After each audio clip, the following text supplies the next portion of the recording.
కూటమి ప్రభుత్వం వచ్చిన దగ్గర నుంచి పరిపాలన ఎలా చేస్తున్నారు అంటే ఏమంటావు?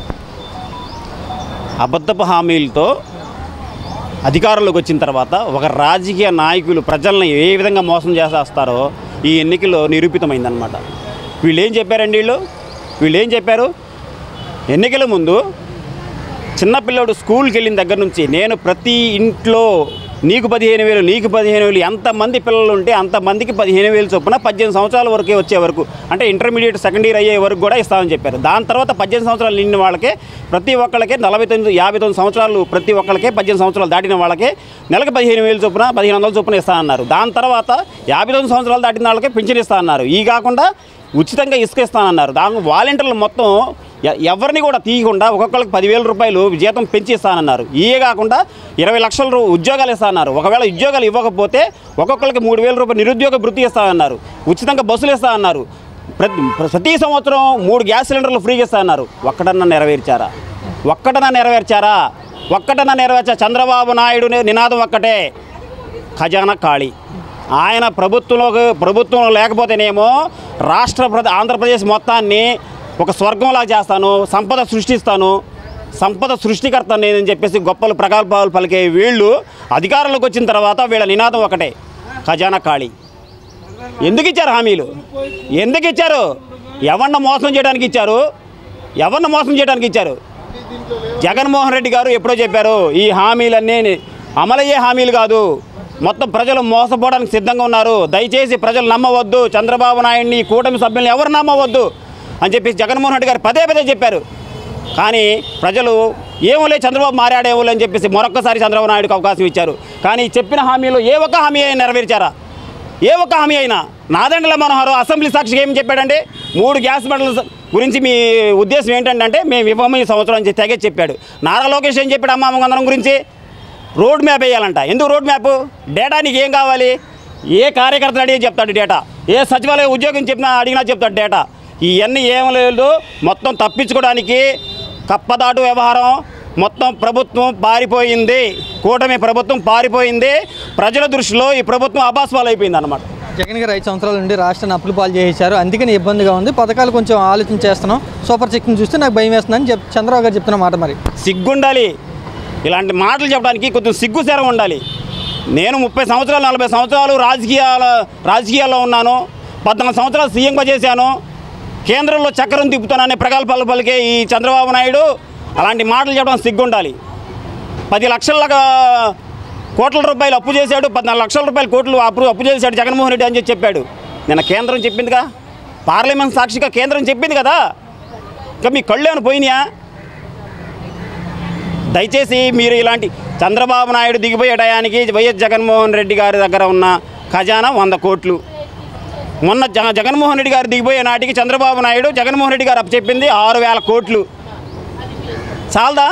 అంటే నువ్వు 100 కోట్లు ఖజానాతో వెళ్ళిపోతే ఏమాత్రం వెనకడుగేయకుండా అంత పెద్ద కరోనా సమయంలో కూడా వైఎస్ జగన్మోహన్ రెడ్డి గారు ఆరోగ్యాన్ని పరిరక్షిస్తూ ప్రజల ప్రాణాలు కాపాడుతూ ఎటువంటి సంక్షేమంలో కూడా కోతలు పెట్టకుండా ప్రతి ఒక్క సంక్షేమ కార్యక్రమాన్ని దిగ్విజయంగా పూర్తి చేసే జగన్మోహన్ రెడ్డి గారు ఈరోజు రాష్ట్రంలో నువ్వు 6,000 కోట్ల రూపాయలు జగన్మోహన్ రెడ్డి గారు నీకు అప్పచెప్పి వెళ్తే మొత్తం ఆ డబ్బులన్నీ దోచేసుకొని ఆ డబ్బులన్నీ నీ యొక్క సంస్థలకు మళ్లించి నీ యొక్క గుత్తేదారులకు అప్పచెప్పి ఖజానా ఖాళీ అని చెప్తే సిగ్గు లేకుండా చెప్తున్నాడు అసెంబ్లీ సాక్షిగా. పైగా అంటాడు ప్రజలు ఆలోచించాలంట. ప్రజలు ఈ ఖజానా ఖాళీ అయిపోయింది, సంపద లేదు, మొత్తం నిర్వీర్యం అయిపోయింది, ఏం చేయాలో అర్థం కావట్లేదు. నేనైతే హామీలు ఇచ్చేశాను, ఇప్పుడు ఏం చేయాలి నాకేం అర్థం కావట్లేదు. నీకు తెలీదా? ఎన్నికల ముందు హామీ ఇచ్చేటప్పుడు నీకు ఇన్ని ఉన్నాయి, మన రాష్ట్ర బడ్జెట్ ఎంత, మనకు వచ్చే బడ్జెట్ ఎంత, అయ్యే ఖర్చు ఎంత, మనం ఇచ్చిన హామీలు ఎంత, దానికి ఎన్ని నిధులు కేటాయించాలి అనే ఇంకిత జ్ఞానం తెలీదా?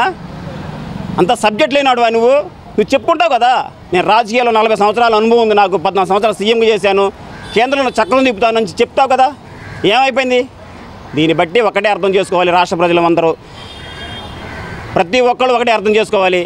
అబద్ధపు హామీలతో నిస్సిగ్గుగా నిర్లజ్జగా ఇష్టం వచ్చిన నోటికి వచ్చిన హామీలు చెప్పడం, అధికారంలో రావడం, ప్రజలకు పంగనామాలు పెడతాం, ఇదే పరిపాటి అయిపోయింది చంద్రబాబు నాయుడు అంటే కూటమి నేతలకి. వచ్చిన మొదటి నెలలోనే 7,000 పెంచిన పెన్షన్ ఇచ్చాం, తర్వాత ఇప్పుడు 4,000 ఇచ్చాం, ఒక్కొక్కటి చేసుకుంటూ వెళ్తాం పథకాలని చెప్తూ ఉన్నారు కదా. నువ్వు 7,000 రూపాయలు పెన్షన్ ఇచ్చాము, లేదా ఇప్పుడు నెల 4,000 రూపాయలు పెన్షన్ ఇస్తానంటే ఇవ్వాలి. అది రాజ్యాంగ హక్కు. ఎన్నికల మేనిఫెస్టోలో నువ్వు మేనిఫెస్టోలో పొందుపరిచావో అది ఇవ్వాలి. ఇచ్చుకుంటూ పోతా ఉంటావేంటి? మరి ఈ సంవత్సరం విద్యా సంవత్సరంలో ప్రతి ఒక్క తల్లి ఎదురు చూస్తుంది. ప్రతి ఒక్క బిడ్డ చదువు కోసం అల్లాడిపోతున్నాడు. ఏం చేసావు నువ్వు? ఒక్కొక్కరికి 15,000 ఇస్తానన్నావు. ఒక ఇంట్లో ఒకళ్ళు ఉన్నారు, ఒక ఇంట్లో ఇద్దరు ఉన్నారు, ఒక ఇంట్లో 3, 4, 5 ఇలా ఉన్నారు. పైకి అంటాడు మీకు ఇష్టం, మీకు ఓపిక ఉంటే ఎంతమందిని అంటే అంతమంది కనండి అంటాడు. ఏం అస్సలు ఇలాంటి దౌర్భాగ్యమైన రాజకీయ నాయకులు ఆంధ్రప్రదేశ్లో ఉండటం నిజంగా మనం చేసిన పాపం. ఎంత సేవ చేశారండి జగన్మోహన్ రెడ్డి గారు. నిజంగా ఇలాంటి అబద్ధ హామీలతో జగన్మోహన్ రెడ్డి గారు ముఖ్యమంత్రి అవ్వాలనుకుంటే వీళ్ళ డిపాజిట్లు కూడా వచ్చేవి కావు. కానీ జగన్మోహన్ రెడ్డి గారు ఎప్పుడు కూడా అబద్ధ హామీలు రాలేదు. ఆయన చేయగలిగిందే చెప్పాడే కానీ ఇలాంటి అబద్ధ హామీలతో అధికారులకు వచ్చి ప్రజలను మోసం చేసి ధోరణి అయితే వైఎస్ జగన్మోహన్ రెడ్డి గారు. డెవలప్మెంట్ చేస్తాం, డెవలప్మెంట్తోనే అభివృద్ధి ఇది సంపద వచ్చింది, దీని తర్వాత కొంచెం టైం పట్టిద్ది అని చెప్తున్నమాట. డెవలప్మెంట్ అంటే ఏంటి? మీ పరిభాషలో డెవలప్మెంట్ ఏంటి? ఒక పెద్ద 4 బిల్డింగ్లు కడితే డెవలప్మెంటా? డెవలప్మెంట్ అంటే సామాన్య ప్రజలు ఆర్థికంగా ఎప్పుడైతే బలోపేతం అవుతారో అది డెవలప్మెంట్. నువ్వు విద్యకి, వైద్యానికి ఎప్పుడైతే ఆ సామాన్య పేద నిరుపేద ప్రజలు రూపాయి ఖర్చు పెట్టకుండా నువ్వు ఎప్పుడైతే నీ పిల్లలకు విద్య చెప్పగలుగుతున్నావో, నువ్వు అనారోగ్యం పాలైనప్పుడు 1 రూపాయి ఖర్చు పెట్టకుండా ఎప్పుడైతే నువ్వు వైద్యం చేయించగలుగుతున్నావో అది డెవలప్మెంట్ అంటే. డెవలప్మెంట్ అంటే వీళ్ళ కంపెనీలు షేర్లు 200 కోట్ల రూపాయలు పెంచుకోవడం డెవలప్మెంట్ కాదు. వీళ్ళ కొడుక్కి ఎందుకు పనిరాని కొడుక్కి మంత్రి పోస్టులు వెలగబెడతాం డెవలప్మెంట్ కాదు. డెవలప్మెంట్ అంటే ప్రజల యొక్క ఆర్థిక స్థితిగతులు మెరుగుపడాలి. ఆ దిశగానే వైఎస్ జగన్మోహన్ రెడ్డి గారు అడుగులు వేశారు. అయితే వీళ్ళ యొక్క తప్పుడు ప్రచారంతో, వీళ్ళ యొక్క అబద్ధ హామీలతో వైఎస్ జగన్మోహన్ రెడ్డి కాదని చంద్రబాబు నాయుడు విమర్శించారు. సస్యమీర ఆంధ్రప్రదేశ్ ప్రజలు క్షమించే పరిస్థితుల్లో లేరు. రాబోయే 2029 రాబోయే ఎన్నికల్లో చంద్రబాబు నాయుడుతో కలిసిన ఎవరైనా సరే డిపాజిట్లు కోల్పోయే పరిస్థితి దాపరించనుంది. కేంద్రం నుంచి మొన్న 15,000 కోట్ల సాయం వచ్చింది. అలా ఒక్కొక్కటిగా సాయం తీసుకుని ఇటు స్టేట్ని డెవలప్ చేస్తాం, రాజధానిని డెవలప్ చేస్తాం, అమరావతిని నిర్మిస్తాం అని చెప్తున్నారు కదా. మీకు సాయం అది నువ్వు అడుక్కొని అప్పు తెచ్చుకున్నావు. నువ్వు నరేంద్ర మోడీ దగ్గర నువ్వు వెళ్ళి అడుక్కొని అప్పు తెచ్చుకున్నావు. నువ్వు ఈ చంద్రబాబు నాయుడు అండ్ ఆంధ్రప్రదేశ్లో ఉన్న కూటమి నేతలు వెళ్ళి నితీష్ కుమార్ సంఘ నాకాలి. ఎందుకంటే 23,000 కోట్ల రూపాయలు రైల్వే జోను ఇలాంటి ఎన్నో ప్రత్యేకమైన ప్యాకేజీలు నరేంద్ర మోడీని బ్లాక్మెయిల్ చేసి తెచ్చుకున్నాడు మగవాడాడు నితీష్ కుమార్. నువ్వు 15,000 కోట్ల రూపాయలు అప్పు తెచ్చుకున్నావు భిక్షాటన చేసి. 15,000 కోట్ల రూపాయలు నీకు ప్యాకేజీ ఇవ్వలేదు చంద్రబాబు నాయుడు గారు. నీకు కేంద్ర ప్రభుత్వం 15,000 కోట్లు అప్పు ఇచ్చింది. ఆ అప్పు ఆంధ్రప్రదేశ్ ప్రజల అందరి నెత్తి మీద పడుతుంది. నువ్వేదో కేంద్రం దగ్గర ప్యాకేజ్ తీసుకున్నట్టు ఇప్పుడు నువ్వు కేంద్రంతో నీ యొక్క ప్రభుత్వ బలంతో, నీ యొక్క ఎంపీలతో కేంద్ర ప్రభుత్వం అధికారులు కొనసాగుతుంది. దాన్ని బ్లాక్మెయిల్ చేసి ప్రత్యేక హోదా తీసురా, మనకు 15,000 కోట్లు మనకెందుకు, ప్రత్యేక హోదా డిమాండ్ చేయి. అటు రాహుల్ గాంధీ నువ్వు వచ్చి మా ఇండియా కూటమిలో జాయిన్ అవ్వు, నువ్వు ప్రత్యేక హోదా ఇస్తానంటున్నాడు కదా. నువ్వు రాజకీయ స్వలాభం కోసం కాకుండా నిజంగా ప్రజల యొక్క రాష్ట్ర అభివృద్ధి గురించి నువ్వు పాటుపడేవాడివైతే నరేంద్ర మోడీ దగ్గర నుంచి బయటకు వచ్చాయి. రాహుల్ గాంధీ ఇండియా కుటుంబంతో పొత్తు పెట్టుకో, మన ప్రత్యేకత వచ్చింది. కాబట్టి చంద్రబాబు నాయుడు ఆద్యాంతం రాజకీయం మొత్తం ఆయన స్వలాభం కోసం, ఆయన గుత్తేదారుల కోసం, ఆయన పెట్టుబడిదారుల కోసం, ఆయన యొక్క కంపెనీలు 2 మెరుగుపరచడం కోసం, ఆర్థికంగా బలోపేతం చేయడం కోసమే ఆయన రాజకీయం మనుగడ కొనసాగుతుందిలే. కానీ ప్రజల కోరిక మేరకు, ప్రజల యొక్క జీవన మెరుగుదల కోసం, రాష్ట్ర అభివృద్ధి కోసం అయితే చంద్రబాబు నాయుడు ఏ రోజు రాజకీయం చేయలేదు. ఈ 50 రోజుల పరిపాలనలో ఒక్కటి కూడా మంచి లేదంటారా? ఒక్కటి కూడా మంచి లేదు. మంచి లేకపోగా ఇంకా చెడు వచ్చింది. మొదటిసారి వైఎస్ జగన్మోహన్ రెడ్డి గారు ఎన్ని పెన్షన్లు ఇచ్చారు? చంద్రబాబు నాయుడు అధికారంలో రాగానే 7,000 రూపాయలు పెంచినప్పుడు అప్పుడు ఆయన ఎన్ని పెన్షన్లు ఇచ్చాడు? దాని తర్వాత ఈ నెల ఎన్ని పెన్షన్లు ఇచ్చాడు? ఇవన్నీ మనం ఒకసారి గణాంకాలు కనుక సరి చూసుకుంటే చంద్రబాబు నాయుడు మంచి చేస్తున్నాడా, ప్రజలకు చెడు చేస్తున్నాడా అనేది మనకి ఇట్టే అర్థమైపోతుంది అనమాట. ఎప్పుడైనా సరే ఆంధ్రప్రదేశ్ ప్రజలు ఈ కూటమి నేతల యొక్క బూటకు మాటలు మాత్రం ఎట్టి పరిస్థితుల్లో నమ్మలేదు.